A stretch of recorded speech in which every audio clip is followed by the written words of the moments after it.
Good day, and thank you for standing by, and welcome to the Amcor 2021 full year results. At this time, all participants are in a listen-only mode. After the speaker's remarks, there will be a question-and-answer session. To ask a question during the session, you will need to press star one on your telephone. Please be advised that today's conference is being recorded. If you require any further assistance, please press star zero.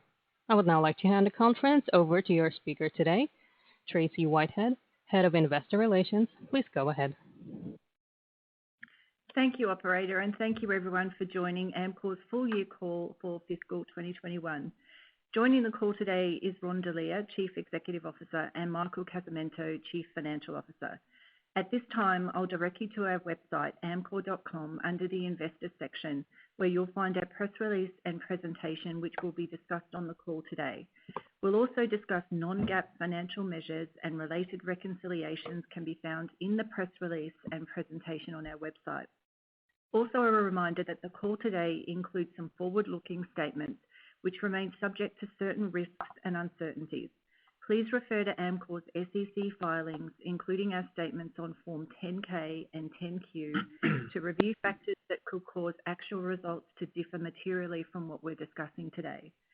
During the question and answer session, we request that participants limit their questions to a maximum of 2 and then rejoin the queue for any follow-ups. With that, I'll turn over to Ron. Thanks, Tracey, and thanks everyone for joining us to discuss Amcor's fiscal 2021 full year results. Joining me today, as Tracey mentioned, is Michael Casamento, Amcor's Chief Financial Officer. We'll begin with some prepared remarks, and then we'll open the line for Q&A. We start every meeting at Amcor with safety, and we'll begin there on slide 3. Safety is the first and most important of our values, and Amcor's has been on a long-term journey towards our goal of no injuries. Our safety performance has shown continual improvement, including in the last 12 months, where our performance has been a real highlight. Across Amcor, we reduced the number of injuries by almost 25% compared to last year. All of our businesses reported fewer injuries, and over half of our sites have remained injury-free for at least 12 months. And through a year where the pandemic continued to present operational challenges in many countries, our focus on safety was unwavering, and we're incredibly grateful that our people continue to be engaged and focused on staying healthy as well as safe. We're proud of our safety performance, which we believe is the best in our industry, and the progress we've made over a number of years, but we're also convinced that our objective of no injuries is absolutely possible, and we continue striving towards that goal. We have 4 key messages today, which are set out on slide 4.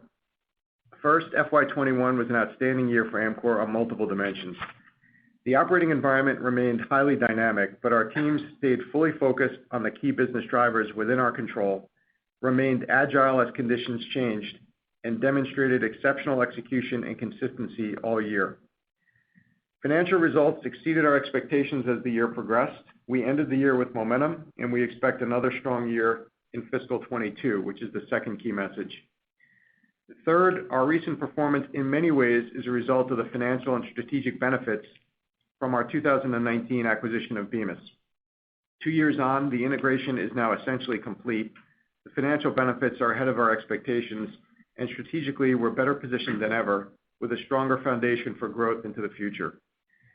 And lastly, we're capitalizing on that strong base by investing in a number of organic growth initiatives, which will maintain our momentum beyond fiscal 22 and for the long term. Turning now to the financial highlights on slide 5. FY21 was an exceptional year financially for Amcor, with record earnings, exceptional margin management despite steep raw material cost increases and supply constraints, and momentum building through the year. Organic sales growth was 2%, and we exited the year in Q4 with sales 3% higher than the prior year. EBIT growth was 8%, with the flexibles and rigid packaging segments both delivering strong results, growing in several higher value end markets and contributing to margin expansion.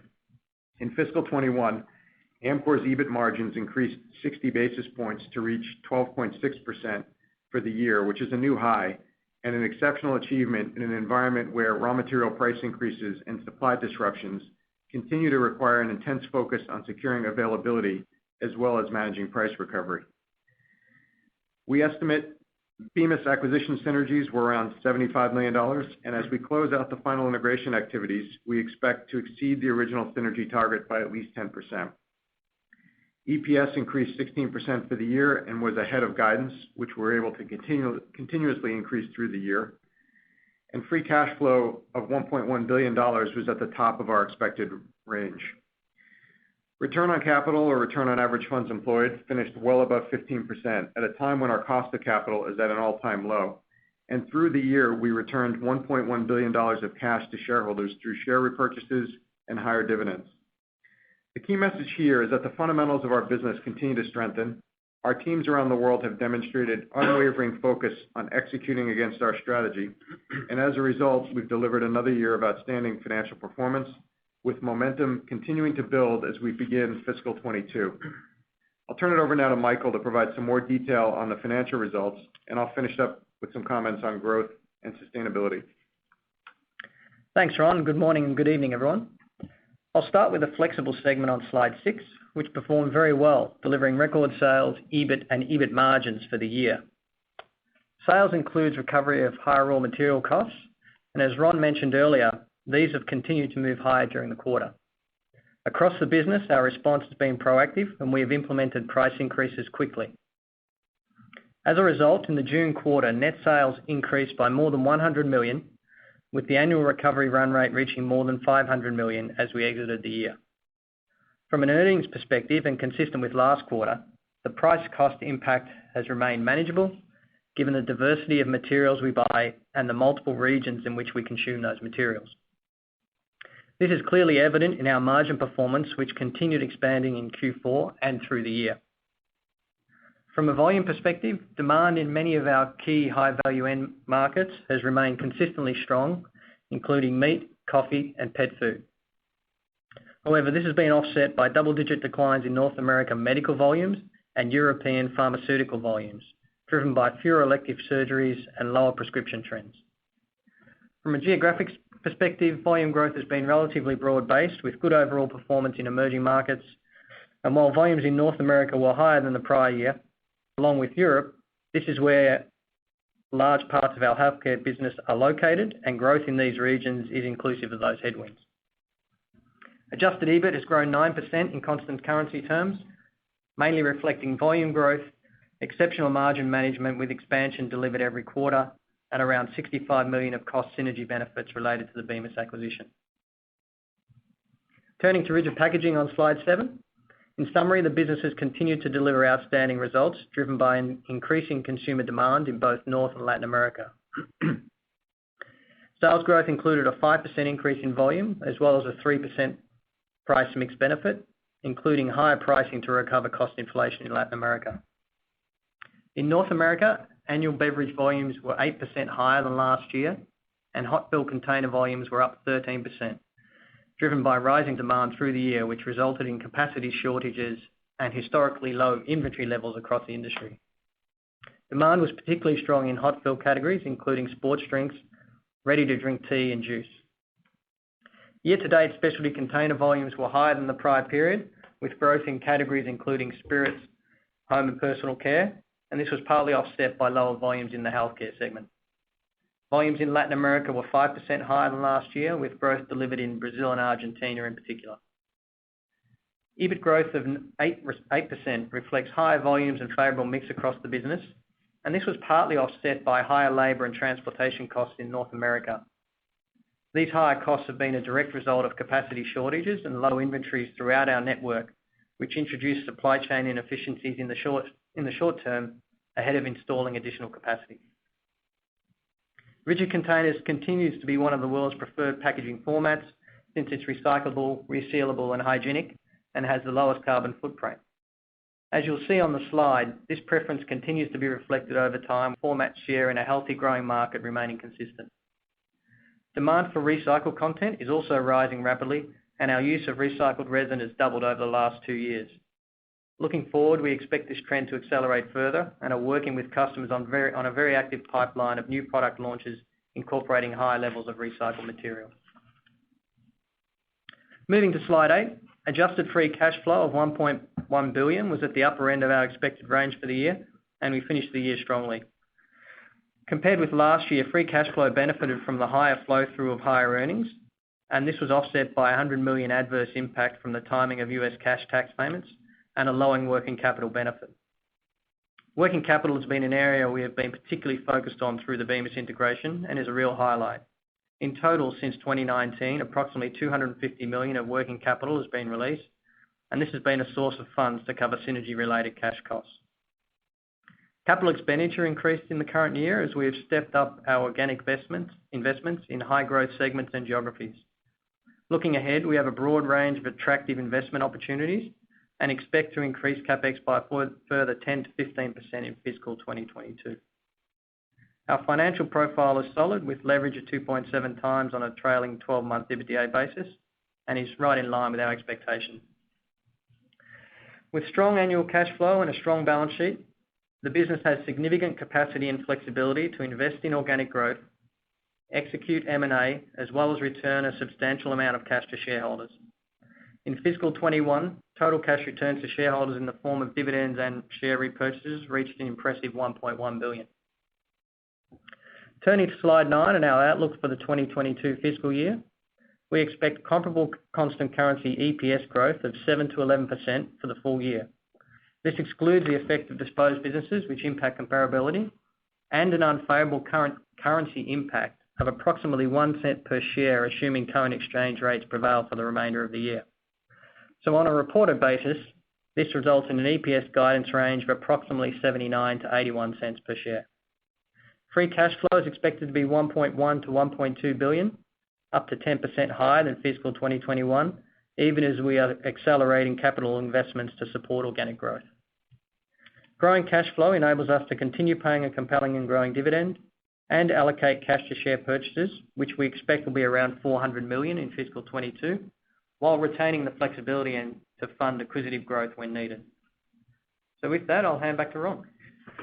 Thanks, Michael. Let's start with a few points to recap the Bemis acquisition on slide 10. The all-stock acquisition of Bemis was completed in June 2019 and was the largest in Amcor's history.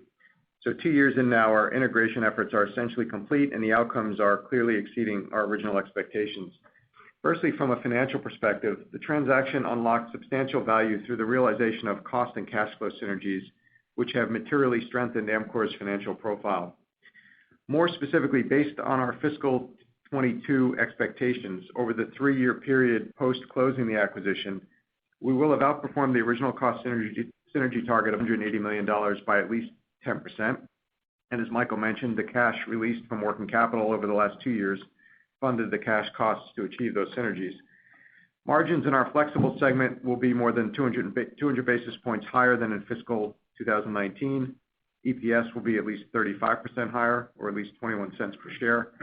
We will have repurchased approximately 25% of the shares issued to fund the acquisition, and the annual cash flow will be close to double Amcor's annual cash flow in the year prior to the acquisition.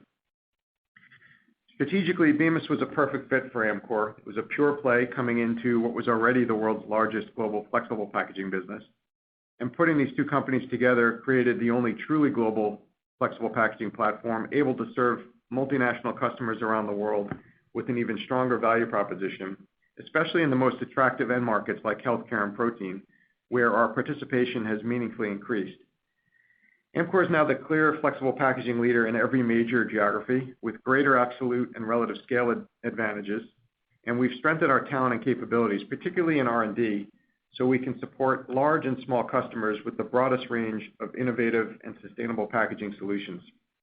Today, as a result of the Bemis acquisition, we're better positioned than ever with a strong foundation for growth looking forward. With that stronger foundation, we have a range of organic growth drivers that we're investing behind, and on slide 11, we've highlighted a few. First, an increasing percentage of our sales are coming from the most attractive, higher growth, higher value add segments where we have the best opportunities to differentiate, including healthcare and protein packaging and flexibles and the hot fill product segment in rigids. Our global healthcare business is approaching $2 billion in sales across medical device and pharmaceutical packaging, segments that require unique capabilities that are not easy to replicate. We're investing to add both capacity and capability with current projects underway in Malaysia and Ireland, to highlight 2 examples. In protein and meat packaging, we have a great opportunity to leverage our capabilities in high barrier films and our growing business in North America to the benefit of our other businesses around the world. In the hot fill rigid packaging segment, we have extensive intellectual property and product design capabilities, and we know how to partner with customers to help them drive growth through innovation. Given the sold-out environment we're in and the growth outlook, we're adding capacity across our North American plant network. Second organic growth driver we're highlighting today is our leading emerging markets portfolio with over $3 billion in annual sales and a long history of profitable growth. Again, we're investing behind the emerging market opportunity, including in the new greenfield plant in China that we highlighted on our last call. And third, innovation and new product development will increasingly contribute to organic growth going forward. We've been investing in this area as well to extend our global innovation center network into Europe and China through the recently announced partnership with Michigan State University School of Packaging and with our entry into the corporate venturing space earlier this year. And finally, the number one organic growth driver for Amcor going forward, which cuts across the other three and really everything else we do, will be the increasing need for more sustainable packaging. We know there will always be a role for packaging for essential food and healthcare products, and so the ability to provide that packaging so that it meets all consumer needs and is more sustainable creates a unique opportunity for growth. Slide 12 highlights sustainability a bit more, and as we take stock at the end of one financial year and start a new one, we're particularly pleased with the progress we're making to accelerate responsible packaging through advances in package design, waste management infrastructure, and consumer participation. Examples of recent progress on package design demonstrate the breadth of our product range across substrates with packaging that uses less material overall and more recycled content, eliminates problematic materials, and end-of-life profile. In terms of materials, our use of recycled resin in rigid packaging has almost doubled over the last 2 years, and we expect to almost double again over the next 12 to 18 months. We've also announced our new AMCR platform, which eliminates PVC and has the potential to transform the sustainability profile of healthcare packaging in particular. To improve end-of-life outcomes, we've commercialized several new recycle-ready product platforms, including the polymer-based AmLite and AmPrima and the paper-based Matrix product ranges, and we've entered into a new partnership to extend our offering of compostable solutions. Demand is growing for these new products, and we'll be scaling up to capture the growth opportunity. Making progress on waste management infrastructure and consumer participation will be equally important, and both require close collaboration with others across the value chain. We've stepped up that collaboration over the past year through our partnership network, where Amcor is increasingly relied upon to shape and establish packaging design standards around the world, which can then inform infrastructure investment and consumer education to help keep packaging out of the environment. We'll talk more about our sustainability agenda following the publication of our annual sustainability report later this year. Slide 13 is a slide we shared late last year at our investor briefing, but it remains relevant today. And we believe the Amcor investment case is as strong now as ever, and we set out the reasons why on this slide. Several of the points have already been made, but in simple terms, we generate significant and growing free cash flow every year. In fiscal 22, that free cash flow will be up to $1.2 billion. And that cash flow will comfortably support reinvestment in the business, as well as M&A and regular share repurchases, which in turn drive strong EPS growth. And in addition, we'll continue to pay an attractive and growing dividend. We also believe that momentum matters, and momentum has been building at Amcor, which is clear from our recent performance and outlook commentations we have for our fiscal 2022 year. And finally, on slide 14, a quick recap of our key messages from today. Amcor had an outstanding year in FY21. We believe momentum is building, and we expect another strong year in FY22. The Bemis integration is essentially complete, and we've summarized the outcomes today, which have exceeded our expectations. And finally, we now look forward to capitalizing on a range of organic growth drivers, and we're investing in the business to make that happen.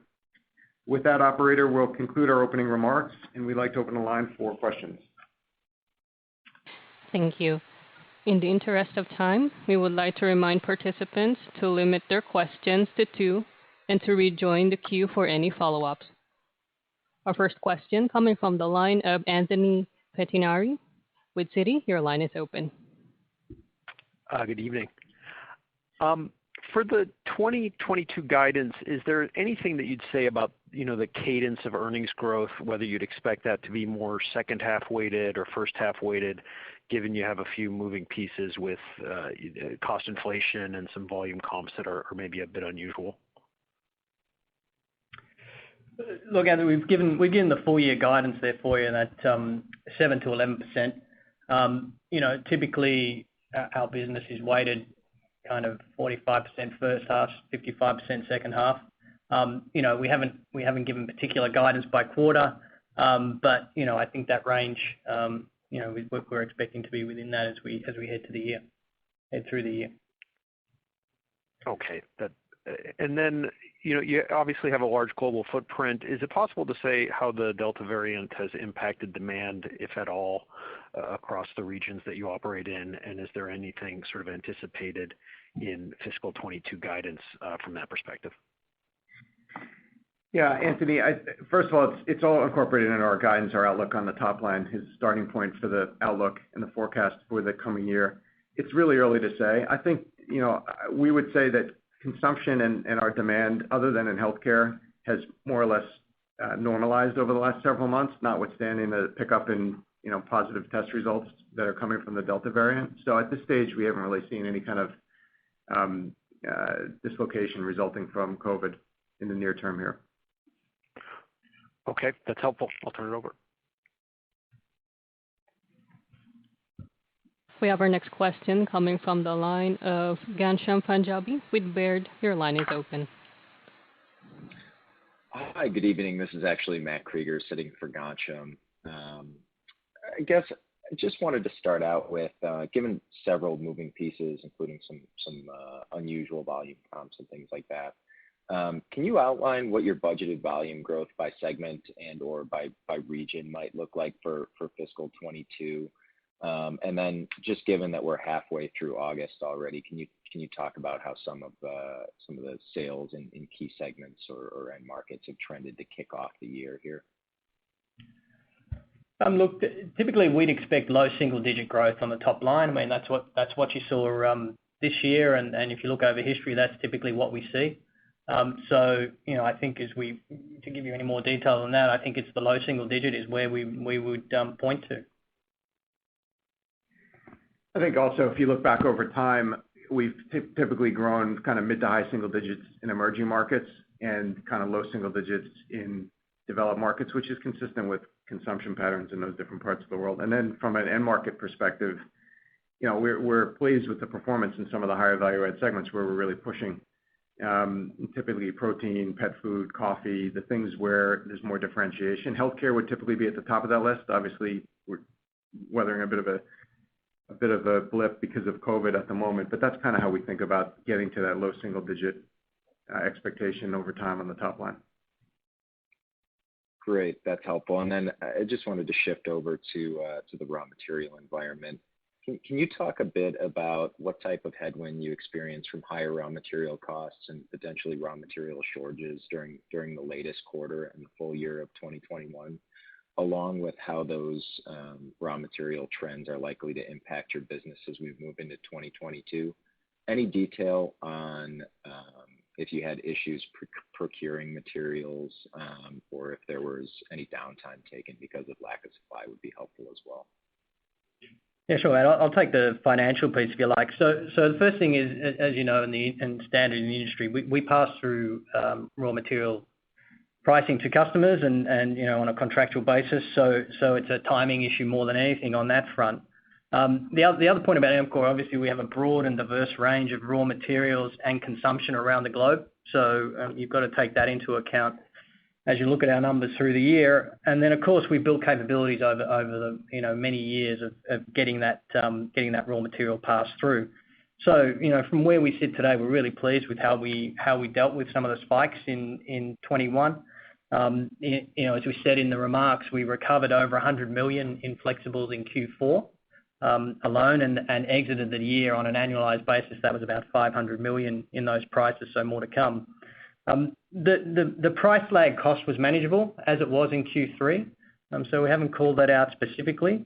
And really the evidence around that is through our margins. So you can see that our margins continue to expand in Q4 and in fact expanded in every quarter throughout the year. So when we put all that together, we're really pleased with where we've gotten to on that front. And our teams are really we build capability in that space to make sure that we get that pass through efficiently. And then on the and as far as the outlook in terms of the commodities, I mean, as Michael said, we're pretty diversified, so it's always a little bit of a mixed bag. But generally speaking, we see things moderating and possibly the increases abating over the next quarter or two. As you pointed out, Matt, the supply availability or the availability of certain materials is probably the bigger issue potentially. At the moment, we have not taken any downtime to answer your question specifically, but there are certain materials, particularly some of the specialty grades that are in short supply and that are on allocation, and that's been quite disruptive, and it consumes a lot of management time just to ensure that we're getting this. And I think we've done a good job of that by virtue of our scale and relationships we have and the breadth of the supply base we have, but that is as big an issue as the price inflation. Great, that's helpful. That's it for me. Thanks. Thanks. We have our next question coming from the line of Salvator Tiano with Seaport Research. Your line is open. Yeah, hi Ron, Michael. Thanks for taking my questions. So the first thing I wanted to understand a little bit is, as we think about that 7 to 11% EPS growth for next year, what are the key, I guess, drivers of that besides the buybacks and the synergies? How should we think about it by segment, and if it's more price cost recovery driven or volume driven, things like that?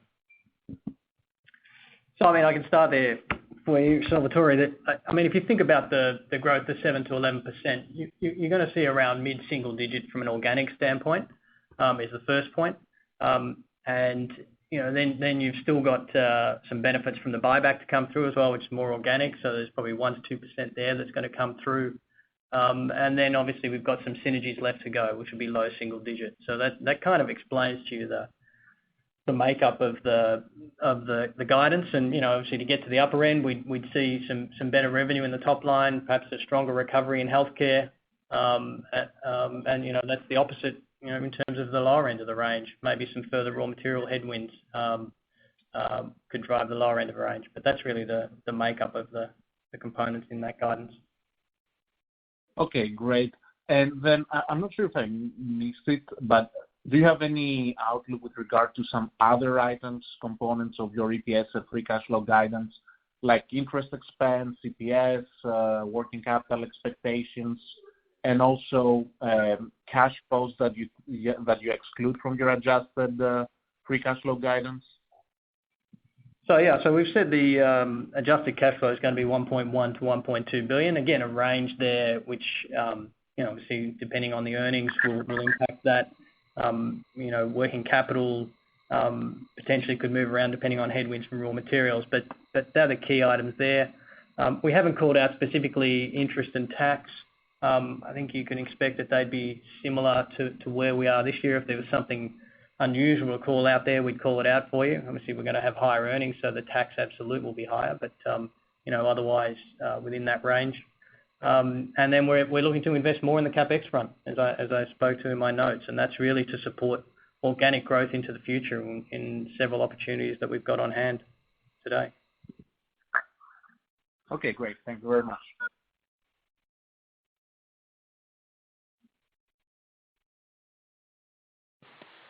We have our next question coming from the line of Kyle White.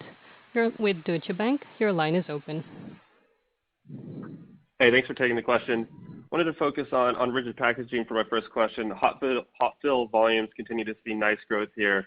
Can you provide a bit more details on what exactly is driving this?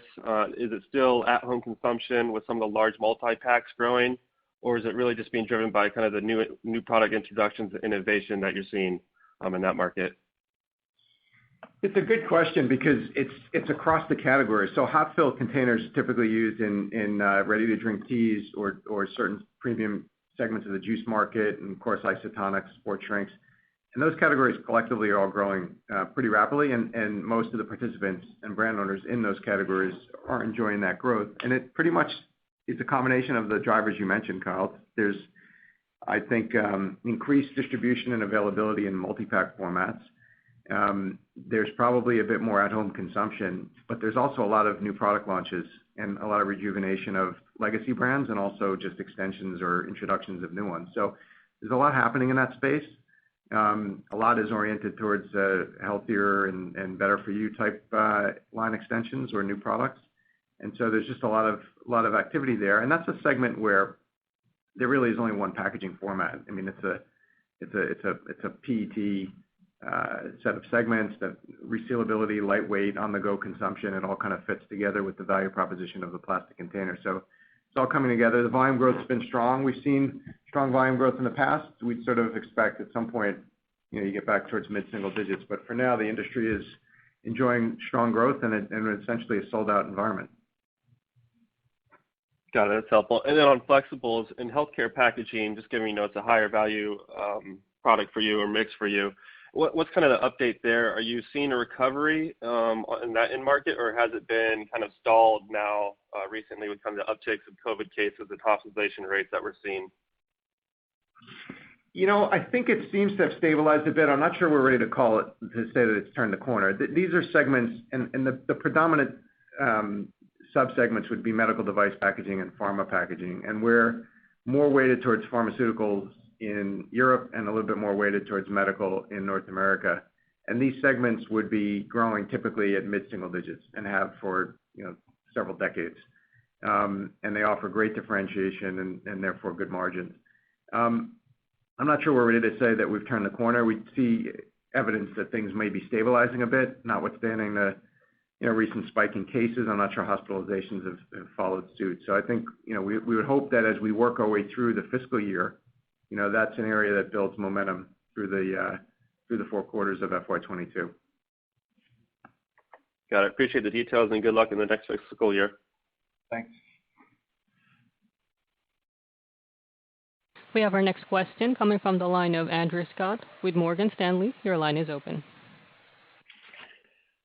Thank you. Ron, just wanted to sort of step back and ask a bit of a bigger picture question. It was a great job offsetting raw materials in this period. Just want to sort of understand how you see that ability being changed with the Bemis acquisition. Obviously made you, if you like, the 1,000-pound gorilla, brought that scale in your purchasing. Has that fundamentally changed your ability to manage your resin input and other input costs? It's an interesting question.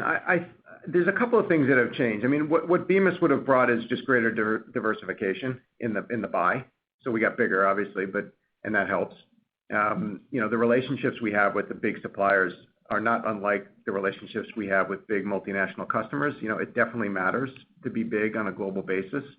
And there's a lot of discussion about are these regional markets or global markets. I think ultimately, we have some big global relationships, and it's helpful. So Bemis brought scale. It brought further diversification in the spend.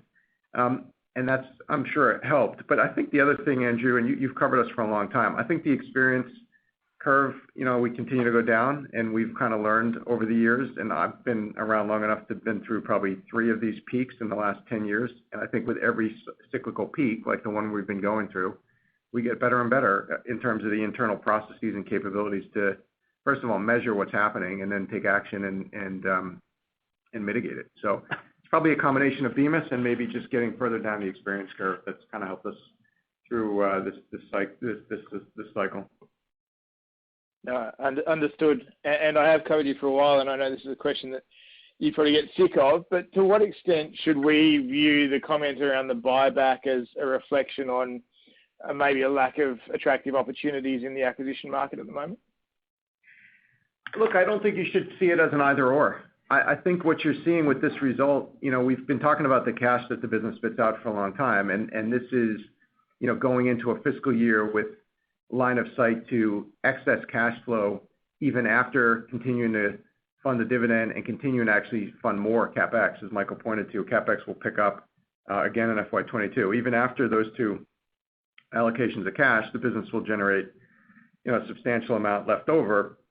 And we go into the year with an expectation that we will at the least buy back shares. And, if there was an acquisition that popped up, we would not hesitate for a second to either suspend the buyback or to find the funding, which we would comfortably be able to do. So I think it's an and, Andrew. It's not an or. Very helpful. Thank you. Thanks. We have our next question coming from the line of Adam Samuelson with Goldman Sachs. Your line is open. Yes, thank you. Good evening, good morning, everyone. So maybe following up on that last question and your response, Ron, just thinking on the M&A front, is if you think about the kind of growth potential beyond fiscal 22, obviously there's some more Bemis synergies that you're capturing and annualizing as you roll into your fiscal 22 outlook. The size and scale of that Bemis opportunity was fairly unique and probably not going to be easy to replicate. And so I'm just trying to think about the ability or the confidence that you have to drive the inorganic growth, and especially not just to buy the businesses, but to extract value from them at scale moving forward, where it might be harder to find businesses of Bemis' size moving forward. Yeah, look, it's a really good question at this point in time because we were, absolutely resolute and focused on making the Bemis deal a success. And we know there's a little bit to do, but it's essentially complete, which is why we provided a bit of a wrap up today. You're right. From a pure play perspective, there's not another $6 or $7 billion deal out there that's obvious, and we don't feel compelled to move outside of our product segment mix, because we just think there's ample growth in the segments that we're in. So if we kind of constrain things or put some boundaries around the opportunity set, that does not limit us in any way. I mean, generally speaking, if you go back over the last 10 years or so, the company's been pretty acquisitive. We're probably up to around 30 deals, and we've had a good track record of wringing synergies out on the cost side in particular, getting some product benefits as well. So we'll continue to do that. I mean, I think there's no shortage of medium-sized deals in the packaging space, as and you can see every week there's another deal announced. And the good thing about being acquisitive and being big is that we're in the deal flow. So almost never a deal happening that is at least not put in front of us, and we at least get the option to take a look or not. And that will be part of the formula going forward. So the $400 million that we're allocating this year to buybacks, I mean, we'd have an equal amount each year that we'd be thinking about deploying in an ongoing sense for bolt-on M&A. And then obviously if something bigger comes up, then we would love to have a crack at that too. Okay. And then maybe just following on the discussion on growth investments, provide incremental color on some of the capacity adds within the growth CapEx. I think I heard a $500 million number referenced earlier, so $150 million or so of growth capital, just where that's being directed, and more broadly, if you think about some of the responsible packaging opportunities you're pursuing, if those might be greater uses of capital moving forward. Yeah, no, it's a good question. I mean, we're going to be stepping up. We'll be about 4% of sales, which we think is a reasonable number to expect us to deploy each year. We've been a little bit lower than that because we've been focused on integrating Bemis, obviously, but we'll be at about 4%. That means another bit of a step up next year, which is incorporated into the free cash flow guidance that Michael described. Look, anecdotally, some of the places that we're deploying cash, I highlighted a few. We're putting some capacity in the hot fill space in North America. Great use of capital, particularly when it's on-site, co-located within a customer premises. Those are as good as it gets in terms of organic investments. We're investing in the medical space, medical device packaging in Malaysia and in Ireland.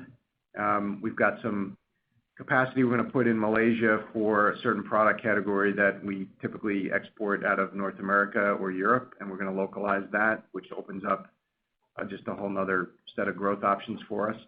And in Ireland, we're going to get into a product line in medical that we hadn't been in before. And then from a sustainability perspective, we made a number of announcements over the last 6 to 12 months of new products. So we've talked about a couple of platforms like AmLite, which is a recyclable or ready to be recycled retort pouch, which is unique. And the demand has just been outstanding. The product is sold out before it's even barely been launched, and so we're going to add capacity in Europe for that. So those are just some examples, but that all fits within that, roughly 4% of sales number that's embedded in our free cash flow guidance. All right, great. I appreciate the call. I'll pass it on. Thank you. We have our next question coming from the line of George Staphos. Your line is open. Thanks very much. Hi, guys. Congratulations on the end of the year, and appreciate the rundown and the presentation today. Ron, I wanted to segue off that last question and maybe go to slide 12. If you could, for us, quantify or size, the packages like Amlite, like the PVC film, free films.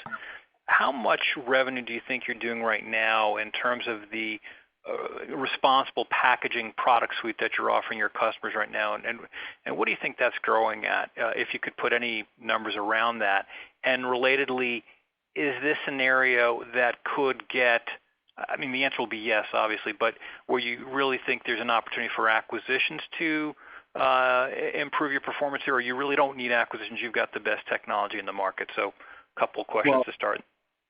Yeah, let me answer the second part first. I mean, we do believe we have the best technology in the marketplace. We also are humble enough to realize we don't have all the good ideas out there. And so if there's an acquisition that would add to our product portfolio, we would absolutely do it. And it's one of the reasons why we're going to be much more active in the corporate venturing space. It's also one of the drivers of the investment with Michigan State. So we're going to do much more in terms of external sourcing of, let's call it, good ideas and innovation to supplement what we do believe is industry-leading R&D. So that I'd say watch this space. As far as the sales into what we might describe as more sustainable packaging, if we think about it through the lens of what's recyclable, we'll just take that lens, and we're not for a second suggesting that that's the only answer here, but that tends to be the most readily available end-of-life solution. We've got three broad segments, two of which are fully recyclable. So pretty much everything that we produce and sell in rigid packaging is recyclable. Everything we make in the carton segment is recyclable. That leaves the flexible segment. And in that space, right now, of the sales in the flexible packaging segment, about 60-odd% of what we're selling today is considered designed to be recycled. There's probably another 75% of our sales that could be. So there's 10 to 15% that could convert. It just requires customers to adopt a different structure. And then you have additional platforms like Amlite and like Matrix and like Amprima, which help move those numbers up in steps. None of them are going to move that needle on those metrics in a material way in a given year, but over time, the percentage of our flexibles that is recyclable will start to increase as those products get take up. I'll stop there, but we're also acknowledging that's not the end of the story. We've got to have the waste management infrastructure, and the consumer has to participate as well too. But as far as the package design, that's about where we're at. Okay. Ron, I appreciate that. And then coming back to the fourth quarter, and I recognize obviously Amcor likes to focus on the year-to-date results and the year results, and you had good performance. It looked like in flexibles there was a deceleration and actually a decline, call it in the low single-digit range in flexibles. Was that just purely healthcare and the continued, weak end markets for you this year? Or did anything else slow down for you at the end of the year as we're exiting and going into fiscal 22? Thanks and good luck in the quarter. Yeah, thanks, George. No, I mean, it's basically the same story that we've had in flexibles the whole year. It's healthcare. Healthcare is a sizable business. If you just think about it as between $1.5 and $2 billion in sales, within that flexibles portfolio, and you think about the big North American medical business and European pharmaceutical business being down double digits, that takes a couple of percentage points off of what you'd expect from a growth perspective, right? They should be growing mid-single digits, and they were down double digits. So that takes a meaningful bite out of the overall segment growth. Thank you, Ron. Thanks, George. We have our next question coming from the line of Richard Johnson with Jefferies. Your line is open. Thank you very much. Good morning, everybody. Ron, our first question, I just wanted to ask about organic growth in the flexibles division. If I look at this over the last 2 years in absolute dollar change, all the growth comes from the cost or efficiency lines. In fact, the mix of volume and price is negative. So that's obviously very impressive. So really my question is, how sustainable is that? How can you continue to drive organic growth simply through cost out or other efficiencies? Should we be worried about the fact that the mix of volume and price, continues to be negative?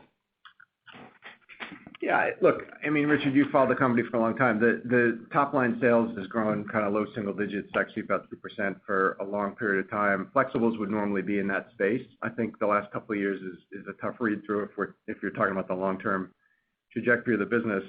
And that being said, with that level of growth, we've been expanding margins for, I don't know, over a decade. And, the flexibles margins now being up over 14%, from where they were 10 years ago or so at probably 6 or 7, I think gives us some comfort that at that level of relatively modest top line growth, which mirrors the end markets that we supply, we'll continue to grow profit and expand margins. Okay, thank you. And then secondly, could you just run through the performance of the carton business in 21 and particularly by region? I'm interested to get an understanding of what volumes are doing. Thanks. Yeah, look, the carton business, which is about 8 or 9% of sales, had a very good year. The business had a good year on profit. The profit was up.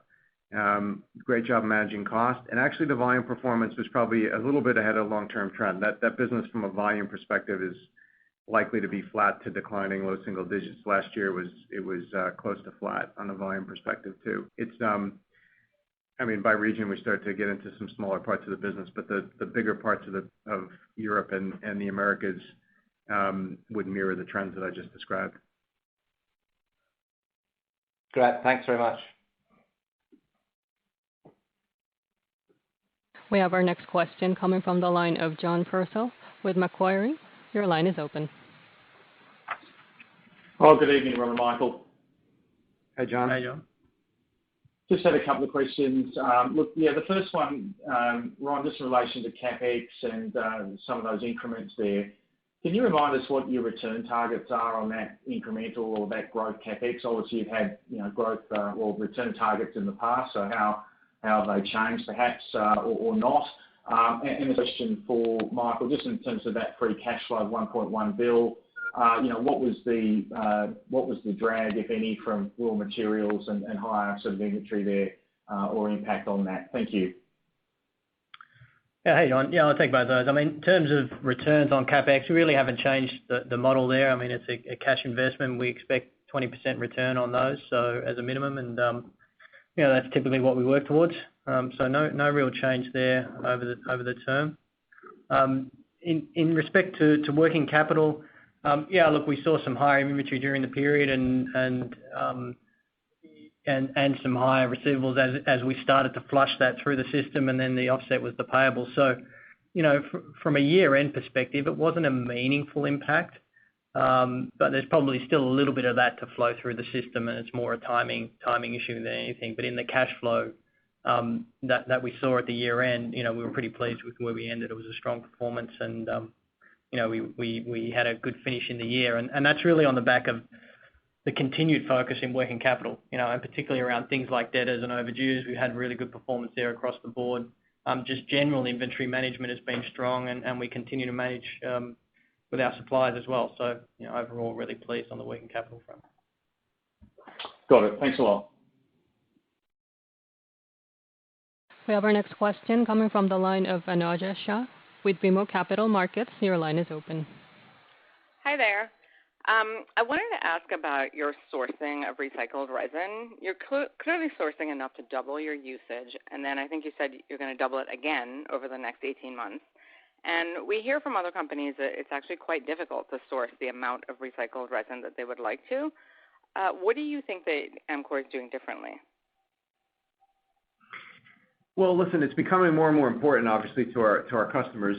A lot of what we use, and maybe just to dimension the numbers. So across Amcor, rigid packaging would be the place where we're using the most recycled resin. We exited FY21 converting about 10% recycled resin out of the total that we convert, and that number is growing in absolute tons, as you referred to, but also it's growing as a percentage of the resin that we convert.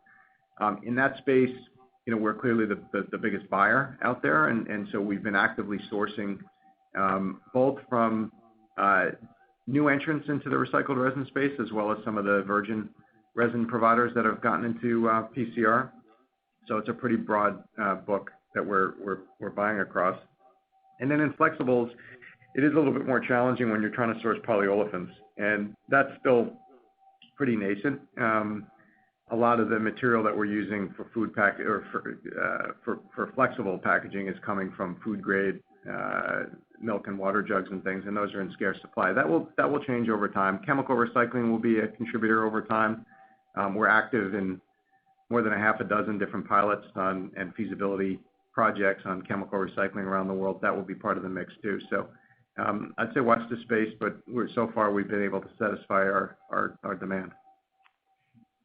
Great, that's very helpful. Thank you. And then my other question, you talked about exceeding the synergy target by at least 10%.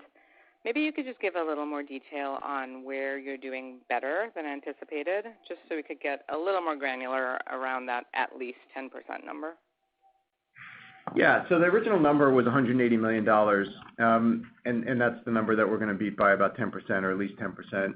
We talked at the time of the deal about three big sources. First, G&A overhead reductions. We estimated that would be about 40%. That's more or less tracked. Maybe a little bit, we're probably a little bit ahead of that number, but it's been in that ballpark. Procurement, we said, would be another 40%. That's more or less in line. And then footprint, at the time of the deal, we thought might be 20%. We found more footprint opportunities than we probably anticipated, and so more of the outperformance proportionally will come from footprint, which means plant closures. So if you stand back from it, it's mostly the footprint plant closure side and a little bit on G&A, which is the source of the outperformance. Great. Thank you very much. Thanks. We have our next question coming from the line of Larry Gandler with Credit Suisse. Your line is open. Thanks, everybody. Good day.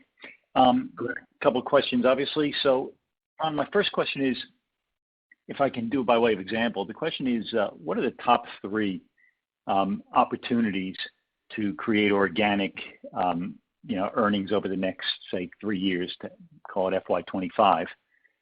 Here's an example of what I'm asking for. In Asia, you guys might be under-skewing in terms of your overall market share in medical and pharma packaging relative to your market share in other parts of the world. So when you look at the size of the Asian market, is that in medical packaging, is that an initiative Amcor might undertake, and how would they do it to grow out its earnings over the next 3 years? You might not look at it geography. You might look at it maybe, pet food across the world. So can you dimensionalize those top three initiatives, trying to look past, short-term earnings? Yeah, it's a good question. I mean, you picked on one. I'm not sure it makes the top three. I'm going to elevate up on the top three, but on the medical point in Asia specifically, absolutely. I mean, we're actually doing that now, and that's the investment in Malaysia that I referred to. We're putting capacity in that part of the world that enables us to be much more nimble and responsive to the local market demand, which is substantial. So that absolutely is part of it. I mean, if I zoom out and I try to think thematically, one thing that comes to mind is broadening our participation in some of the higher value add segments that we're deep in one region. So pet food, coffee, protein, these are segments that we have really strong positions in, but it's uneven. So we might be particularly strong in Europe in one and a little bit weaker in North America. And so evening out that participation is going to be a big source of organic growth. As a region as a whole, I would say Asia, particularly China and India, and I would probably elevate up from medical and just say generally in the places we're choosing to play in those high growth Asian emerging markets, that would make the list. And then I probably wouldn't rule out rigid packaging in North America, particularly as we continue to expand the hot fill franchise that we have, and grow in the specialty container space where there's technology and differentiation, but also share opportunities. So, it's a good question, Larry. I'd sort of give you those three as certainly amongst the top, 4 or 5. Great. Okay, I look forward to scoping those out maybe in the near future. And my second question pertains to Alliance to End Plastic Waste. Excuse the criticism, but it feels like a bit of greenwashing here. Amcor's taken this executive committee position, and when you get on the website for Alliance to End Plastic Waste, first of all, there's no set of accounts, and it's supposed to be an organization that's well capitalized. But when you look at the projects, I think there was a project in India where they put some sort of filter in a river, which ended up getting stolen.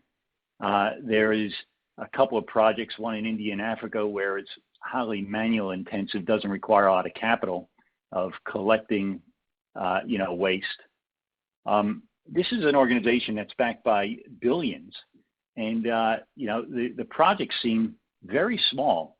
I'm just wondering where you want to take that organization because, as you say, we need the waste management infrastructure, particularly in emerging markets. And I've always had hope that was going to be the organization that would drive it. Listen, Larry, I think it's an interesting observation. I mean, I would say that of all the different partnerships and organizations that we're part of has catalyzed the most actual funding by a long shot. And so I take on board some of those projects that have been launched are smaller. I think to contextualize it also, we have to keep in mind this is a new organization essentially. It was started a couple of years ago, and then as soon as it staffed up with full-time management, the pandemic kind of has slowed things down. But there is more capital that's been committed by the executive committee and the board of that organization than anything else that we're associated with. It's real money. I mean, we write the check. I think that's what scares me. There's just no set of accounts to be seen anywhere.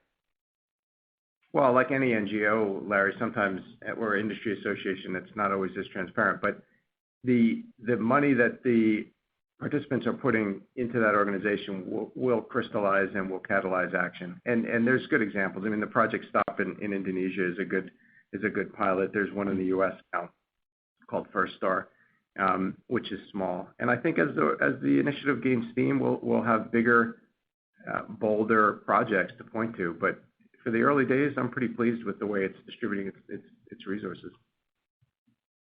Okay, good. Thanks for that, Ron. Okay, thanks, Larry.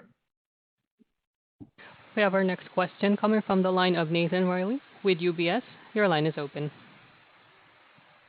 Yeah, hey, Ron. It's pretty clear that you're signaling the completion of the Bemis integration, which I guess gives you the bandwidth to go and pursue some of those smaller bolt-on M&A opportunities. But just given we haven't seen you too active in that space for the last few years, can you just remind us of your bolt-on M&A investment criteria, just in terms of return metrics, but also where you'd be comfortable taking leverage to?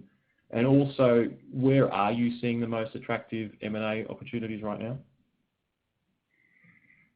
Yeah, I would say across our portfolio, there's going to be bolt-on opportunities in pretty much throughout the business. If I had to put a priority list together, I would say, flexibles to reinforce some of the higher value and market segments that we're participating in, or in Asia, would be near the top of the list. I think in rigid packaging, the specialty space in North America outside of beverage would be high on the list. So that would be from a product perspective.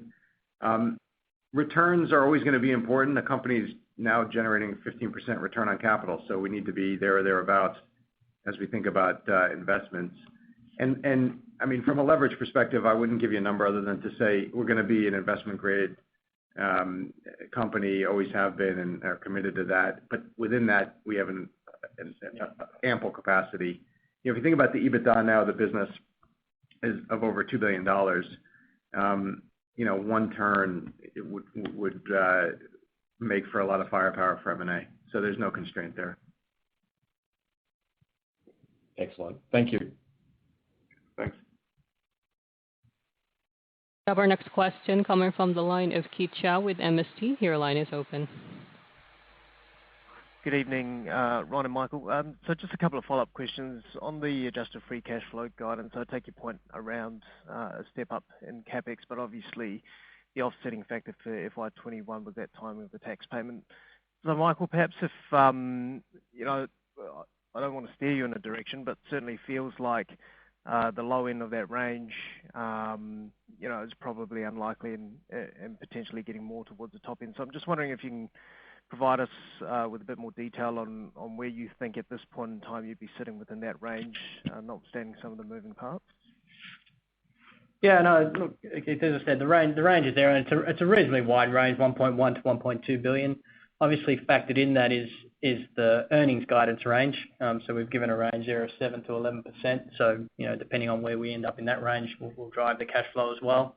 And look, the other key component is really the working capital movement. As I said earlier, we've had some raw material increases, which we managed pretty well into the end of FY 21. You know, that can be a factor as we head into 22. There can be some movement there to either to the upside or the downside. But you know, so that's really what's in the range. You know, that said, we've managed working capital really well, you know, over the last 2 years, particularly in taking cash out on that front. And, you know, as we move forward, we think that that's going to be pretty stable. So, I mean, they're the drivers within that range. Do you think, Michael, you can continue to improve that average working capital to sales ratio absent any other movements in raw material costs? I know, you know, you've done a particularly good job, particularly in FY 20. Any more opportunity to come from that? Look, typically we'd see the working capital, if you go back before the Bemis acquisition, you know, the working capital kind of was in that 8 to 9% range. And for us, we feel that that's pretty comfortable. When we did the acquisition, you know, it jumped up to 10.7, then we got it down to 9.5, and we're down at 8. So I think we feel pretty comfortable at where we are today. So, you know, you shouldn't expect too much more to come out of the working capital, be relatively stable. Okay, thank you. And then just a second question, and forgive me if I've missed this one, but I think there were labour and transport costs called out for the rigid packaging business, in part due to the volumes growth that you're seeing within that business in North America. Is there an expectation for those labour and transportation costs to ease in the coming periods? Yeah, look, the reason behind that was really we saw significant increases in demand, which enabled, and basically the capacity is full, and in the industry capacity is full. So we didn't get a chance, an opportunity to build inventory in the quieter months leading up to the summer, and so, you know, what we experienced was increased costs just to manage the supply chain. So we had shuttling costs, increased labour and the like. You know, and that's ahead of installing new capacity. So we've touched on today that we are installing new capacity in that hot fill space particularly. So we'd expect over time they should start to abate as we get that capacity come online. And is it possible, Michael, to give us a quantitative estimate of what that headwind was in the fourth quarter? Look, it was a few million in the quarter. Okay, fantastic. Thanks very much. We have our next question coming from the line of Scott Royal with Rimor Equity Research. Your line is open.